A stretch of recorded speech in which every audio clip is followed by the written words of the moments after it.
Hello dear guys पुनर्बार स्वागतम जनाइছোঁ মোৰ YouTube চেনেললৈ। তো আজি মানে ব্লগটো অলপ পূজা স্পেচিয়েল হ'ব আৰু তাৰ লগতে স্পেচিয়েল হ'ব মানে আমাৰ এখন আজি গাড়ী মানে এইখন গাড়ীখন হৈছে মডিফাইড গাড়ী। তো গাড়ীখনৰ বিষয়ে আমি অলপ কথা পাতিম। তো গাড়ীখনৰ অনাৰৰ লগত কথা পাতিম আৰু অনাৰজন হৈছে মোৰ চাইল্ডহুড ফ্ৰেণ্ড মানে নুৰ হুছেইন। তো আমাৰ এইজনে হৈছে নুৰ হুছেইন। তো গাড়ীখন মানে RX100 হয়। তো মডিফাইড খুব ভালে কৰিছে। তো গাড়ীখন মই ভালকৈ দেখুৱাই আছোঁ, কিন্তু গাড়ীখনৰ বিষয়ে কিছুমান ক'ব। তো গাড়ীখন দেখুৱাই আছোঁ, তাৰ লগতে আমি কিছুমান কথা পাতি আছোঁ। তো ভিডিঅ'টো চাই থাকক। এই ৰ'ব হাতগড় পূজাখন চাই লওঁ ৰ'ব। অফিচত দেখুৱাই আছোঁ গাড়ী, ইফালে কাটিৰ পাণ বিক্ৰী কৰি আছে আৰু আমাৰ ইফালে এইখনে হ'ল সাতগাঁৱৰ পূজা। সাতগাঁৱৰ প্ৰত্যেকবাৰে মানে ডাঙৰকৈ হয়, ডাঙৰ ডাঙৰ মূৰ্তি আনে কিবা আনে। তো বাকী বজাৰ চজাৰবিলাক বহিছে। তো পাতলীয়া, খুবেই পাতলীয়া বজাৰ, মানে আগৰ নিচিনা দোকান পোহৰ নাই। আৰু ইফালে মূৰ্তি আনিছে মানে সৰু, মানে ইমান সৰুটো কোনোবাৰে মই দেখাই নাই।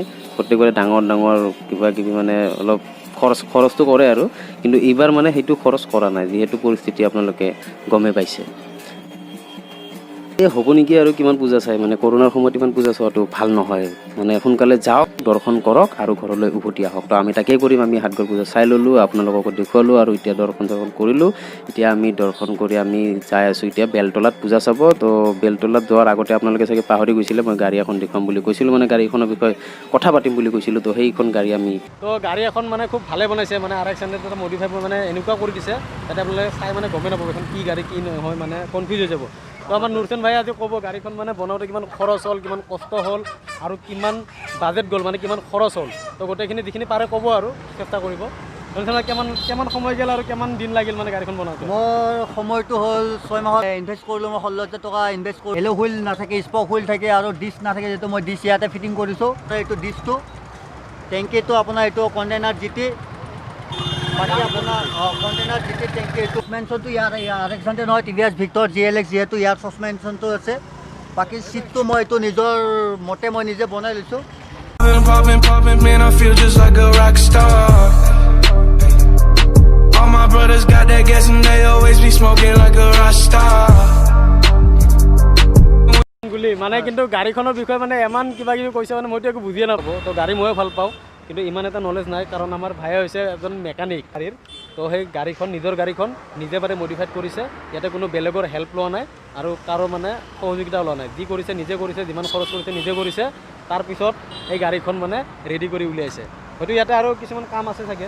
আছে আৰু মানে ইয়াত কালাৰ চালাৰ কিবা কিবি আৰু কৰিব বাকী আছে। বাকী পিছত ছাছপেনশ্যন কিছুমান মানে কাম বাকী আছে। ঠিক আছে, মই দেখুৱাই দিলোঁ গাড়ীখন, কিন্তু ইয়াৰ পিছত আৰু মডিফাইড কৰিব বহুত কিছুমান কাম আছে। তো গোটেইখিনি হোৱাৰ পিছত মই আৰু এটা ব্লগ বনাম স্পেচিয়েলি এই গাড়ীখনৰ টেংকিটো চাওক, একেবাৰে মানে বেলেগতকৈ বেলেগ আৰু চাব লগা গাড়ী।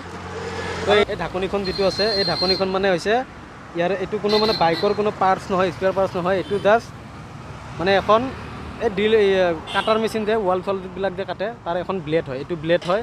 ইয়াতে কিবা নাট বল্টু লগাইছে আৰু ইয়াতে দিছে গেটাছ দি পেলাই এইটো মানে ইয়াতে জাষ্ট চলিব পৰা কৰি কৰিছে। কিন্তু ইয়াৰ পিছত এইটো মডিফাই হ'ব, মানে একদম গাড়ীখনৰ ফিনিচিং হোৱা নাই বৰ্তমান। তো ফিনিচিং হোৱাৰ পিছত গাড়ীখন মই আপোনালোক আৰু এবাৰ দেখাম। এতিয়াও বিশেষ বেলেগ একো বেয়া লগা নাই। এতিয়া মানে আৰু চাই থকা গাড়ী ৰাস্তাত চলি থাকিলে মানে চাই থাকে। আজি ৰাতি ওলাই আহিছোঁ আমি ব্লগ কৰিবৰ কাৰণে, এইটো কাৰণে যে দুৰ্গা পূজা মানে COVID-19 কাৰণেতো দুৰ্গা পূজা প্ৰত্যেকবাৰ আমি চাওঁৱে। তো এইবাৰ অলপ বেলেগ হৈছে। তো সেইটো এবাৰ নাহোঁ বুলি ভাবিছিলোঁ, নাচাওঁ বুলি ভাবিছিলোঁ, তথাপি এবাৰ ওলাই আহিলোঁ যাতে চাওঁ মানে কেনেকুৱা হৈছে পৰিস্থিতি।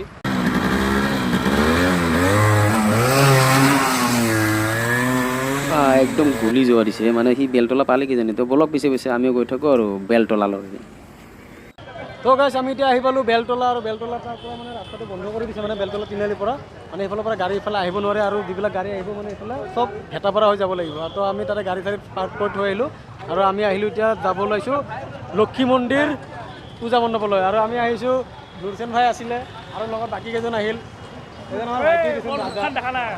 এইটো ৰোহিত বেড বয় আৰু দুজন আমাৰ ফ্ৰেণ্ড আছে, মানে ইণ্ট্ৰডিউচ ময়ো হোৱা নাই এতিয়ালৈকে। আমি হ'ম আৰু আমাৰ সময় আছে। তো আপোনালোকক ইণ্ট্ৰডিউচ কৰাইছোঁ ভাই। নামটো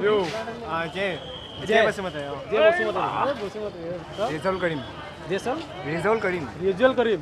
বা খাতৰ নাম যে, তোৰ নামটো এইটো হ'ল ৰাভা, ৰোহিত ৰাভা বুলি ক'লে হয়। এইটো আৰু ৰাভা খাতি নাম। তো বলক আমি এতিয়া লক্ষী মন্দিৰ যাওঁ, তাতে আমি চাওঁ কেনেকুৱা কি হৈছে আৰু আপোনালোকক দেখুৱাই আছোঁ। তো বলক। ইয়াতে সোমোৱাৰ লগতে মানে এইখিনি ইমান ভাল লাগিছে যে ইয়াতে ইমান গেডাৰিং নাই, খুবেই পাতল মানুহ। তো এইটো এনেকুৱা পৰিস্থিতিত এনেকুৱা এটা সিদ্ধান্ত লৈ এনেকুৱা এটা ছিষ্টেম বনোৱাই খুবেই ভালেই কৰিছে। কিন্তু কিমান সময়ৰ কাৰণে নাজানো, চাগে অলপ পিছত খুলিও দিব পাৰে, কিন্তু ভাল লাগিছে। তো গাড়ী চাড়ী সোমালে মানে কিমান ভিৰ হ'ল হয়, কিমান কি হ'ল হয়, তো শান্ত সুস্থ এটা পৰিৱেশ হৈছে। কিন্তু আগলৈকে যাই চাওঁ কি হৈছে, চাম ৰ'ব, আগত গ'লেহে গম পাম। এই আমাৰ সোনু ভাই আহিছে ATM-ত পইচা ওলাব। ইয়াৰ একাউণ্টত আছে চাগে 50 টকামান আৰু ওলাব আহিছে কিমান 500।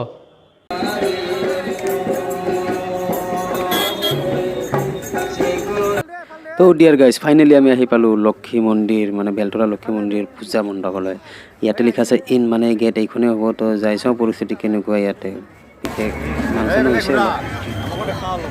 ভিতৰত চেনিটাইজাৰ কৰিলোঁ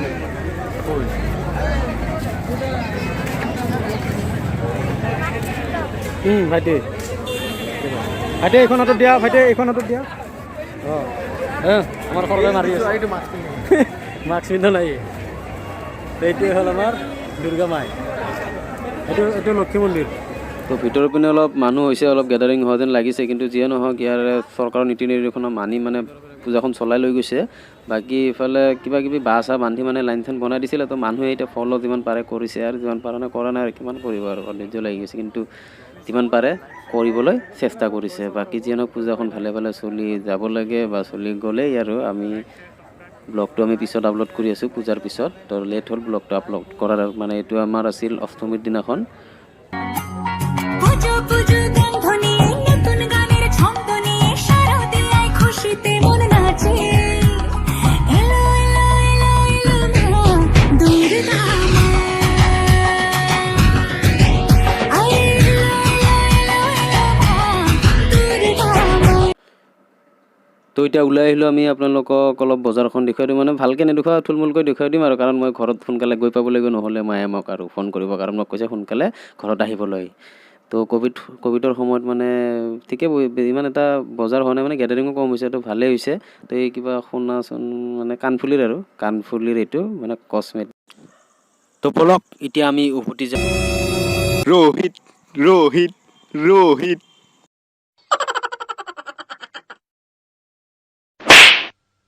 তো গাইছ আমি আহি পালোঁ মানে আপোনাৰ সাতগাঁও, মানে ঘূৰি ঘূৰি বেলতলা চেলতলা ঘূৰি আহি পালোঁ এতিয়া সাতগাঁও। আৰু সাতগাঁৱত চাওক মানে এতিয়া 10টা সময় হৈছে, 10:13 মান হৈছে, আৰু এতিয়া চাওক মানে পৰিস্থিতি কোনো নাই, চব খালী মালি, মানে ৰাস্তা চাস্তা উদাং। ইয়াতে এটা মানুহ, মানে এজন মানে বিখ্যাত ব্যক্তি আছে, মিষ্টাৰ ৰাজা বোলে। যদি ভিডিঅ'টো ভাল লাগিছে লাইক কমেণ্ট শ্বেয়াৰ কৰাৰ লগতে ছাবস্ক্ৰাইব কৰিবলৈ নাপাহৰিব। তো আজিৰ কাৰণে দুৰ্গা মাই কি জয়।